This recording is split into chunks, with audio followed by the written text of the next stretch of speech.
All right, real quick. I really appreciate you guys. Let me say that first. I've been doing this. No, never a but.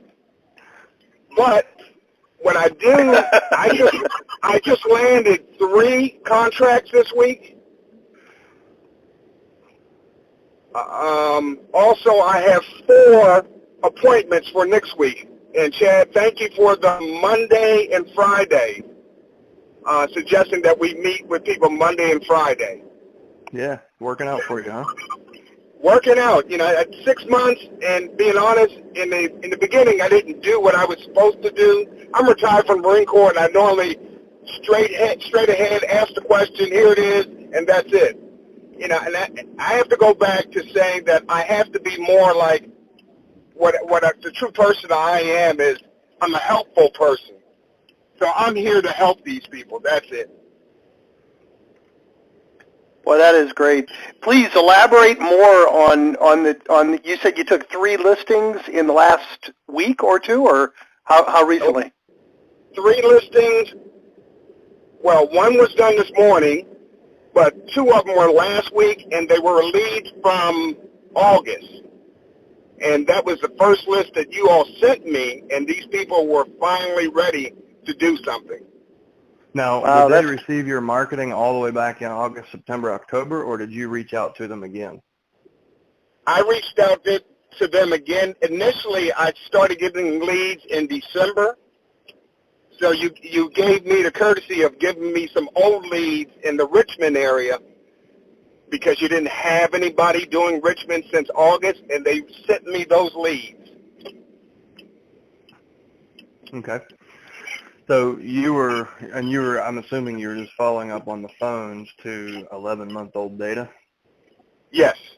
Who in their right damn mind would do that? I don't know, but I tell you what, it works. Yeah, so for everybody listening, that's a question we get all the time is, how long is this good? And everyone feels like if they don't get letters out 2 seconds after their leads come that they've completely lost the value of the list. And a lot of those come list me calls I was talking about were, what James is experiencing. Like you, over time, you kind of build momentum because you get these bonus deals that come from something you did a year ago or 11 months ago. So, and those were all 3 from that historical data from your older leads, James? Correct. Now, let's talk about Probate Quicksand. So what made them sit around and do nothing in a state like ours, where we're in Virginia, guys, so we have essentially an express lane. I've seen probate complete, everyone get everything done in as little as 2 months and then just sit and wait for the timeline. Everything's done now. So in a state where they can very, very easily get it done under 6 months, what made them wait that long? Was it the hurdle of having a house full of stuff or just the emotional part of it? Did you get into that? And what made them procrastinate for so long? 2 of them, the sisters were on the will, but one person was the executor. Mm-hmm. And in both sisters that were on the will, on the 2 different cases, both sisters that were on the will, it was very emotional for them. They weren't ready to give up anything, and they were taking their time cleaning it out. Mm-hmm. So that's Probate Quicksand.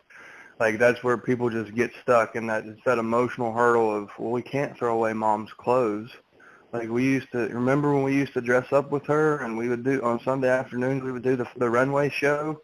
And there's all these memories tied to it. Where with leadership, let me ask you this. Do you think if you had a conversation with them last October, you could have shown them how it was in their best interest to move forward and they would have had this done and paid a lot less money in carrying costs and taxes and insurance and everything else? Absolutely. And if I'd have known more, if I'd have done the studying that I've been doing now, going back to the old probate mastermind calls, I would have been able to close those deals in 3 months versus 6 to 8 months. No, not almost a year. I'm kind of making this a teachable moment, kind of rhetorical questions, but I know we've got a lot of people in a lot of different stages of building this on the call. So just, guys, pay attention to this story. You'll hear me talk about Probate Quicksand and how if you're confident in your offer, you're clear in your offer and confident in your delivery, then you're perceived as a leader. And you can reach down and get people by the hand and pull them out of this Probate Quicksand and move forward months quicker than they would on their own. Now, that's not to say if you don't make contact, eventually one day they'll have their own breakthrough. And I've had them as far out as 25 months. A lady had a breakthrough, called me, and within 3 days, a 52-year-old woman cleaned out a 2,400 square foot house and was ready to go to market. But it's almost always better to make contact with them early, force the conversation, like jump in there and say, listen, this is why we reach out early, because we know we can make a big difference. And ask, what's the situation? What's the personal property situation, the finance situation? And then when they say, well, we just don't know what to do with mom's stuff, then you can step in and go, listen, that's a common thing for a lot of families. That's why we have the right partners to make sure we can give you options, so we can help you sell it. We can do everything so you don't even have to see it. Like if it's hard for you to process, but it has to be done, we can handle everything 100%. And so you start to give them leadership, and what I said, what David agreed, like if he would have spoken with them, 8 months ago, he could have probably had those houses on the market sold, and the estate would have ended up netting a lot more money. And that's a big part of our approach, is focusing on people and situation, and then you'll see where you can provide value and move things forward for the family. So you've got absolutely three in the bag and 4 in the pipeline, right? Yes. Well, that's like great. A good week.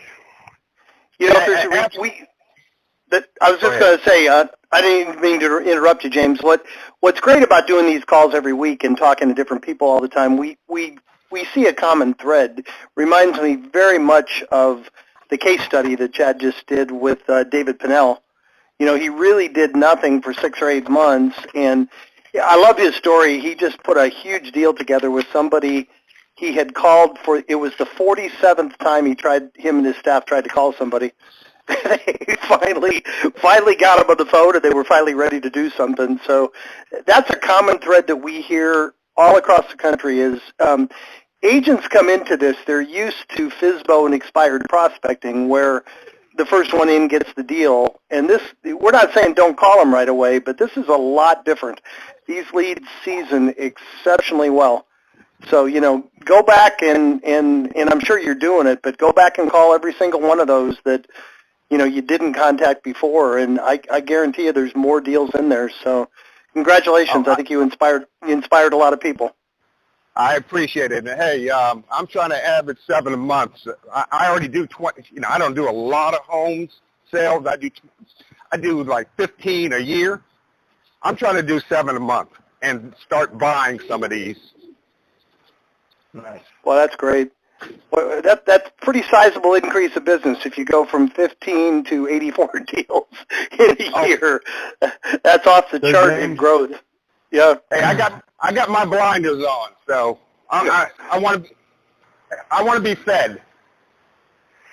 James, you said you're gonna get it, start buying. Are you including that in the conversation, like as an option? Not as of yet, but I will. Why not? But it's in the I really don't know. So, especially if you plan to put yourself in that position, you need to, because a lot of families want to hear about the cash offer. It's the hook that most, 100% of people want to talk about, but only 10% will be willing to sell for that low of a deep discount.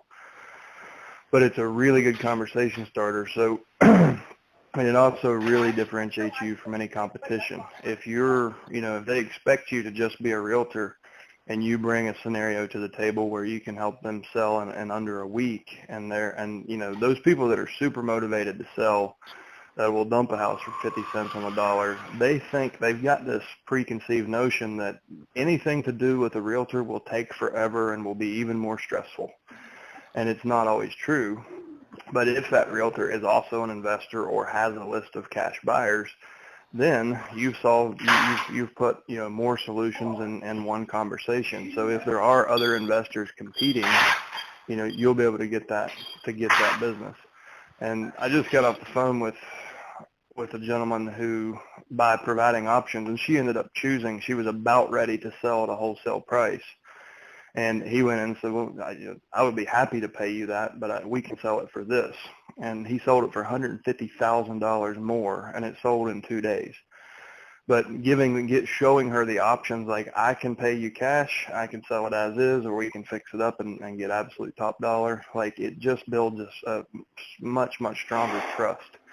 So I challenge you to don't be planning to go talk about making cash offers. Go make some cash offers. Like, get out there and include that in your conversation, because you never know when you're going to get a $50,000, $60,000, $80,000 deal, because that is the best thing for the seller. So just get there sooner than later. Well, awesome job, buddy. That's my thing. Thank you, guys. Yeah, Thank you. And And one other thing in there to.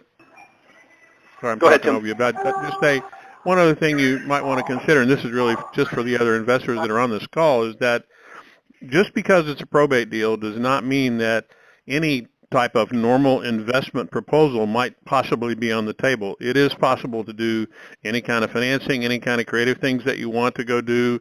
You may also find that the property still has a mortgage on it, and anything that you want to do as an investor that you could normally do. It doesn't always have to be a cash offer or a discounted cash offer. Any type of creative things that you would normally do in terms of looking at a probate deal, they're all still on the table. You just have to be very deft in the way that you present them to those customers, because you got to realize that there are other issues at play. And Chad does a great job of calling out the emotional side of this as well and getting out of Probate Quicksand. But just realize these are deals that are out there, and somebody's going to make that deal. That house is going to move, and you need to find every possible way that you can do that.